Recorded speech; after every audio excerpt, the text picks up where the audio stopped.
হাদিস ও সুন্নাহের মধ্যে কোনো ব্যবধান আছে কি? কোনো আলেমরা বলেছেন সকল সুন্নাই হাদিস, কিন্তু সকল হাদিস সুন্না নয়। অর্থাৎ সুন্নাকে আঁকড়ে ধরতে হবে, হাদিসকে নয়। বিষয়টা বিস্তারিত আলোচনা করুন। বিস্তারিত আলোচনা করার অপশন এখন নেই এত গভীর রাতে।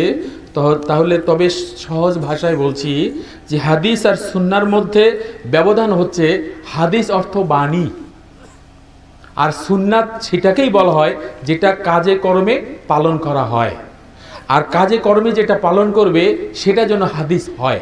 অতএব হাদিস আর সুন্নার মধ্যে অঙ্গাঙ্গিভাবে জড়িত। সেই সুন্নাটা অবশ্যই হাদিস অনুযায়ী 100% হতে হবে, আর সেটাই হলো সুন্না।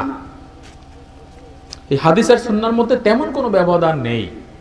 যেটা আল্লাহ রাসূল সাল্লাল্লাহু আলাইহি ওয়াসাল্লামের হাদিস সেটাই হলো সুন্না, আর যেটা সুন্না হবে সেটা অবশ্যই রাসূল সাল্লাল্লাহু আলাইহি ওয়াসাল্লামের হাদিস হতে হবে। হযরত ওমর রাদিয়াল্লাহু তাআলা আনহু জান্নাতের সুসংবাদ প্রাপ্ত খলিফা, অথচ তার আমলেই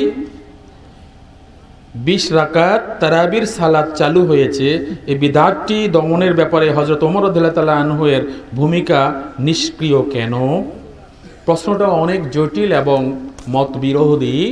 এই প্রশ্নটা নিয়ে, এই কথাটা নিয়ে তারাবির রাকাত 20 না 8, এটা নিয়ে অনেক তাত্ত্বিক গবেষণা করে অনেক কিতাবাদি লেখা হয়েছে যে 8 রাকাত তারাবির মধ্যে, তারাবির রাকাত 8-এর মধ্যে যে দলিলগুলো আছে সেই দলিলগুলো পাকাপোক্ত, এবং 20 রাকাতের যে দলিলগুলো আছে সেটাও কম পাকাপোক্ত নয়। এখানে বিবেচ্য দুটো বিষয়। একটা হচ্ছে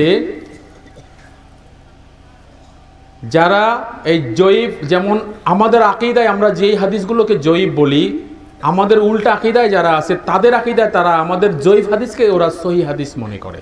তাহলে ওরা এই হাদিসকে সহিহ হাদিস নিয়েছে যেটা আমরা জয়ীফ বলেছি, আমাদের শায়খগণ যেটাকে জয়ীফ বলেছে। এখন হাদিস অনুযায়ী ওদের কাছে সহিহ, আর হাদিস অনুযায়ী আমাদের কাছে জয়ীফ। তাহলে এটার ফয়সালা শুধু হাসরের ময়দানে হবে। আমার ব্যক্তিগত মতামত হচ্ছে যে শায়খগণের, মুহাদ্দিসিন ইকরামের এই বিবৃতির কারণে, সনদগুলোর কারণে, কথাগুলো বলার কারণেই আমার নিজের মত আমি প্রকাশ করছি। পবিত্র রমজান মাসে কেউ যদি বেশি বেশি নফল সালাত আদায় করে তাহলে অবশ্যই তার বেশি বেশি সওয়াব হবে, যেটা সরাসরি 70 গুণ, আর 70 গুণ থেকে আরও অন্তত 700, আরও অনেক গুণ বাড়িয়ে দেওয়া হবে। অতএব সে যদি 20 টাকাত কেন, সে যদি 24 টাকা তো পড়ে কোনো সমস্যা হবে না। তার উচিত হবে বেশি বেশি করে পড়া। 8 টাকাতের মধ্যে সীমাবদ্ধ থাকাটা আসলেই ঠিক হবে না। সে বেশি পড়লে সমস্যা নাই, তাকে বেশি পড়তে দেন। এটা নিয়ে ফেতনা করলে আমাদের সমস্যা এতটুকুই হচ্ছে যে 8 টাকাত না 20 টাকাত, এটা নিয়ে ফেতনা করার আসলেই কিছু নাই। যে 20 টাকাত পড়ে তাকে পড়তে দেন। আপনি 8 টাকাত পড়েন, আপনি 8 টাকাত পড়েন। আপনি তাকে বাধ্য করেন না যে তুমি 20 টাকাত, তুমি 8 টাকাত পড়তে হবে। আর 20 টাকাত ওয়ালার বাধ্য করতে পারবে না যে তুমি 8 টাকাত পড়তে পারবে না, 20 টাকাত পড়তে হবে। অতএব যার ইচ্ছা সে করবে।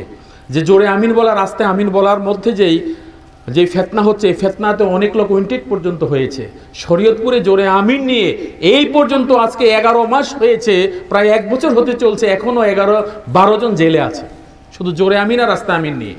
তাহলে এইগুলো আমরা ফেতনা করব না। 8 টাকাত না 20 টাকাত সেটা নিয়ে আমরা ইখতিলাফ করব না। যার উচিত সে 20 টাকাত পড়ুক, যার উচিত সে 8 টাকাত পড়ুক। হ্যাঁ, সহি থাকলে আমরা বলবো সহি, যেটা যেমন 8 টাকাতের উপর দলিল খুব পোক্ত। যদি আপনি যদি এভাবে করেন যে 8 টাকাতের দলিলগুলো বেশি পোক্ত, যে মেজরিটি পার্সেন্ট 8 টাকাতের উপরেই দলিল পোক্ত, তাহলে আপনি 8 টাকাত অবশ্যই করবেন। কিন্তু কেউ যদি 20 টাকাত করে তাকে 20 টাকাত করতে দেন, তার ব্যাপার, কিন্তু তাকে সহিহ হাদিসটা শুনিয়ে দেন।